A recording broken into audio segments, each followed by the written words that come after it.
தமிழே உயிர். இந்த ஒளி அலைவரிசைக்கு பதிவு செய்து பார்த்து கொண்டிருக்கும் உங்கள் அனைவருக்கும் வணக்கம். இன்றைய பதிவில் நம்ம பார்க்க போகிறது பூசணிக்காய், அதாவது மஞ்சள் பூசணிக்காய். இதை அரசாணிக்காய், பரங்கிக்காய் அப்படின்னு சொல்லுவாங்க. இதை வச்சு நம்ம சாம்பார் எப்படி செய்யலான்றதை பார்க்கலாம். அதுக்கு தேவையான பொருட்கள் 1 கிலோ அளவுக்கு பரங்கிக்காய், இந்த மஞ்சள் பூசணிக்காய் எடுத்து நான் அதை இந்த சைஸில் துண்டு துண்டாக கட் பண்ணி வச்சுருக்கேன். ஏன்னா இதுக்கும் குட்டியாக போட்டோன்னா நம்ம சாம்பாரில் அது ரொம்ப கரைஞ்சிரும். அதனால் இதுதான் மீடியமான சைஸு. இந்த அளவுக்கு எடுத்து கட் பண்ணிக்கோங்க. அதுக்கப்புறம் நான் ஒரு 200 கிராம் அளவுக்கு பருப்பு, துவரம்பருப்பும் பயத்தம்பருப்பும் எடுத்து ஊற வச்சு வேக வச்சு வச்சுருக்கேன். சாம்பாருக்கு எப்போவுமே நான் சொல்கிறது துவரம்பருப்பு 3 பங்கும் பயத்தம்பருப்பு 1 பங்கும் எடுத்து சாம்பார் வச்சிங்கன்னா அந்த சாம்பார் சுவையாகவும் இருக்கும். அந்த நேரத்தில் அதிக அளவு வாயும் சேராது.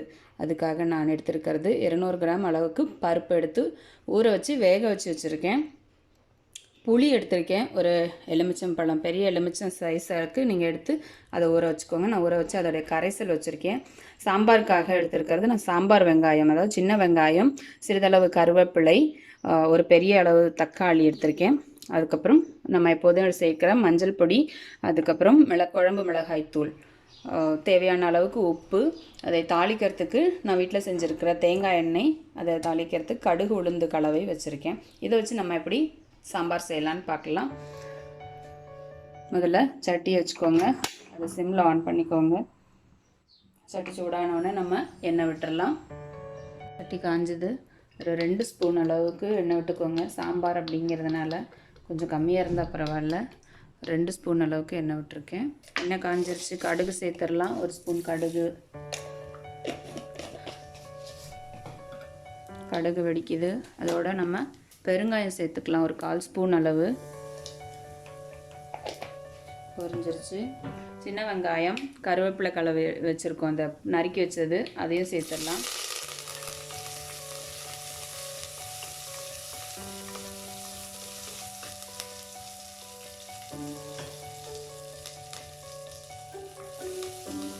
தக்காளி சேர்த்துக்கலாம்.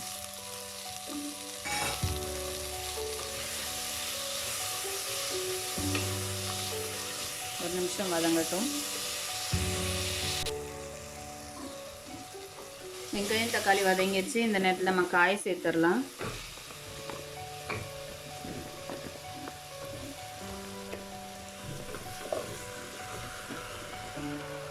இதெல்லாம் நம்ம வதக்கிட்டு வச்சோன்னா சாம்பார் நல்லா டேஸ்ட்டாக இருக்கும் உங்களுக்கு.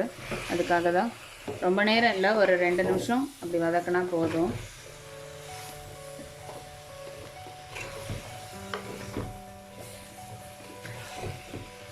இந்த நேரத்தில் நம்ம உப்பு மஞ்சள் பொடி சேர்த்துடலாம். அதில்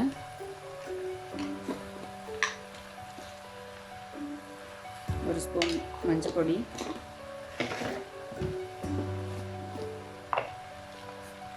நான் 2 ஸ்பூன் உப்பு சேர்க்குறேன். உங்களோட தேவைக்கு நீங்கள் சேர்த்துக்கோங்க.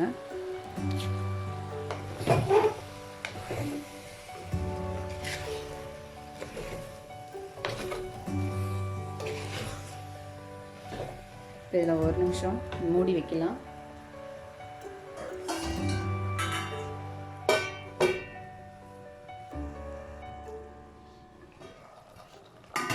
காய் நல்லா கொஞ்சம் வெந்துருச்சு. இந்த அளவு போதும். இப்போ நம்ம மிளகாத்தூள் சேர்த்துடலாம்.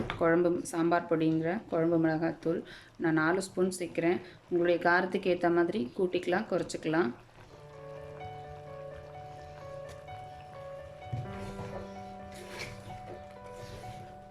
இதை சேர்த்துட்டு அப்படியே விட்டுட்டிங்கன்னா கொஞ்சம் கரிஞ்சிரும். அதனால் உடனே நம்ம புளி தண்ணி சேர்த்துடலாம். அதில்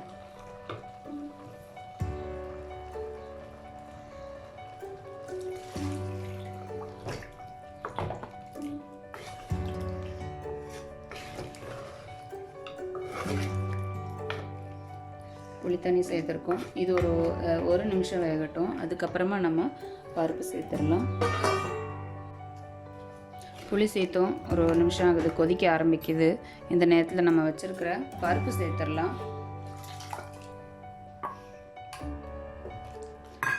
பருப்பு சேர்த்து இதுக்கு தேவையான தண்ணி கொஞ்சம் விட்டுடலாம்.